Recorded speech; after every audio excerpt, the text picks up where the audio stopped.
bate-papo com o nosso primeiro convidado aqui do novo formato aí, das top da semana aqui, o Pedrinho.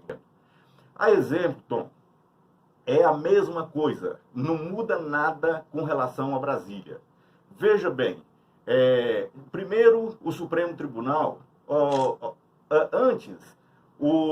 quando você olha para o mundo em si, para o planeta, você vê os outros países, principalmente os mais desenvolvidos, lutando contra a doença, contra o vírus. E no Brasil, desde que começou, você já vê uma briga política e interesseira e financeira também.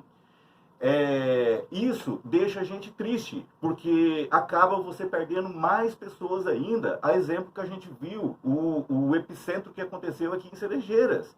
Foram, assim, quase 50 pessoas, uma atrás da outra, só de uma família, de um rapaz que foi 20 anos diretor da nossa Câmara de Vereadores lá em Cerejeiras, o Batista.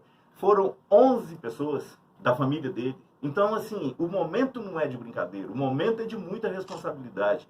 Então, assim, o que está acontecendo aqui, está acontecendo na maioria dos municípios do Brasil. Só que, assim, 99% deles tomou a atitude que os vereadores que não aceitou a CPI nesse momento. Não que a gente é contra a CPI, nós somos contra o momento. Não é diferente do acontecido lá em Brasília. Por exemplo, primeiro, o Supremo foi lá e tirou todos os poderes do presidente da República, do nosso presidente, Jair Bolsonaro. Foi lá e tirou os poderes dele, centralizou tudo na mão dos prefeitos e dos governadores. O que o presidente pôde fazer? Somente a transferência dos recursos para compra das coisas que precisam no combate à pandemia.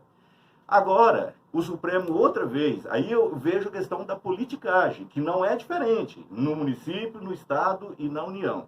Agora, o mesmo Supremo Tribunal Federal interferiu outra vez aonde não era dele interferir, lá dentro do Congresso Nacional, e determinou que se abra uma CPI. Se lá fosse por voto, eu duvido se passaria, mas lá é diferente daqui, lá é por número de assinaturas. Então, aí lá tem uma quantidade muito grande daqueles esquerdopatas. Tem muita gente da esquerda que é boa, que é responsável, que trabalha, mas ainda tem aquele esquerdopata que pensa igual o Che Guevara, igual o Hugo Chávez, que pensa igual esse povo aí que quer nos transformar de toda maneira na Venezuela. E eu tenho fé em Deus que não vai conseguir, porque Deus está conosco. E nós vamos lutar de unhas e dentes para ajudar o nosso presidente a salvar esse país desse mal. Porque olha para Cuba, olha para Venezuela, aonde que é que isso deu certo? Então foi lá e determinou que abrisse a CPI. Como é por assinatura, o presidente mesmo, o presidente do Senado, Rodrigo Pacheco, que nasceu em Rondônia, ele não queria abrir porque ele também entende como nós, que não é o momento. Mas ele é obrigado a abrir porque tem assinaturas necessárias. E aí, abriu a assinatura único e exclusivamente para poder investigar o presidente da República, que só transferiu o recurso. Aí falou, não, o presidente pediu, até saiu uma gravação do presidente da República com o senador Cajuru. Ele pedindo, não, se for para me investigar, então investiga os prefeitos e investiga os governadores, porque foi eles que foram os gestores desse dinheiro, eles que compraram, se houve desvio, foi lá. Então coloca todo mundo junto, e então colocou. E aí, quando eu falo das pessoas que estão por trás, de CPI, esses negócios, já está completando 26 anos de mandato. Eu não me lembro de ter assinado CPI e votado a favor de CPI. Por que eu te falo? Porque é mentira que precisa de CPI para investigar. O parlamentar é o verdadeiro fiscal. No dia que você é eleito, você é o fiscal. A Câmara, ela tem as comissões permanentes e ela tem a Comissão de Saúde. Então, por que a Comissão da Saúde não vai lá e investiga tudo, se acha que foi superfaturado, que a gente não sabe ainda, mas a gente vai mexer nisso na hora certa? Então, por que a comissão não vai lá, pega os processos? Ah, mas eles não me mostram. Eu falei, me chamam para ir junto. Nunca um secretário me negou de mostrar um processo, porque eu já vou lá e já peço o tal processo, eu quero ver. E vou lá e olho. Aí sim, depois de olhar o processo, você detectar que tem um problema, aí que entra a CPI, que a CPI é Comissão Parlamentar de Inquérito, ou uma CP, que é a comissão processante. Aí você vai entrar, aí você vai processar e você vai punir. Mas não, da forma que está fazendo aqui, da forma que está fazendo em Brasília, está começando a construir a casa do telhado para baixo. Então, assim, isso não é legal. E nós não deixamos. Aí, ainda, lá em Brasília, você veja bem como que eu estou falando é verdade, da politicagem e o tamanho da covardia que estão fazendo com o nosso presidente, que já colocaram, já deixaram bem claro que vai ser instalado terça-feira. E você sabe quem vai ser o relator da CPI? O homem que vai fazer o relatório e vai entregar para o Ministério Público Federal e para a Justiça? O Renan Calheiros. Aí, assim, se eu fosse senador, você acha que eu votaria no negócio para colocar o Renan Calheiros de relator? Qual é a moral que aquele cidadão tem? Um homem que responde por 46 processos e 3 inquéritos na Comissão de Ética do Senado. Jader Barbalho. Você já ouviu falar em Jader Barbalho? Quem é aquele homem no Pará? O que aquele homem já fez? E você sabia que os dois são pais de governadores do estado deles? Então, assim, o pai protegendo o filho que gastou todo o dinheiro do Covid, e aí ainda quer culpar o presidente.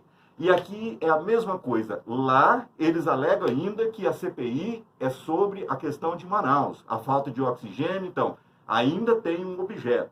Mas em Vilhena, nenhum objeto tem. A CPI é genérica. O que vocês vão investigar? Investigar o Covid. Mas qual é a denúncia? Aonde que tem um objeto aí que foi desviado alguma coisa? Ah, eu não sei. Não posso votar um negócio desse. E orientei os meus colegas a não votar. Não tem questão partidária, não tem envolvimento nenhum. A questão é tudo errado e o momento é inoportuno. Ia trazer muito mais dor ainda para Vilhena. E os processos estão lá. O Ministério Público Federal está, porque o dinheiro é federal, está vindo aí para poder apurar. O Ministério Público de Rondônia, que é um órgão sério, que não tem politicagem, está aí para poder apurar. E o vereador. Não tem que ter CPI primeiro. Primeiro vamos investigar e depois abrir a CPI. Até porque, eu não sei se você tem observado, mas eu não me lembro de nenhuma CPI que desse certo. A maioria delas virou tudo em pizza e moeda de barganha para as partes interessadas em negociar. Então, assim, eu vim para Vilhena, nós viemos para Vilhena com o objetivo de ajudar, indiferente de ser o prefeito Eduardo Japonês. Até porque eu fiz a minha campanha independente, eu não tinha prefeito, o meu partido não coligou. Então, nós fizemos uma campanha totalmente independente com relação à questão de prefeito. Se fosse a Rosane, que ficou em segundo lugar, que tivesse sido eleita, e tivesse trabalhando direitinho como eu vejo o esforço do Eduardo Japonês, e outra coisa, ele é eleito para 4 anos, não foi eu que elegi, foi a população de Vilhena que elegeu. Então, se o prefeito Eduardo faz uma administração ruim, a população de Vilhena paga por 4 anos. Então, assim, eu preciso, nesse momento, de usar a minha experiência, ter gratidão ao povo de Vilhena, com 1 ano e pouquinho morando aqui, mas eu já tenho um vínculo com Vilhena há muitos anos. Tenho muitos amigos que migrou de Cerejeiras para cá e moram aqui, conhecem o nosso trabalho lá.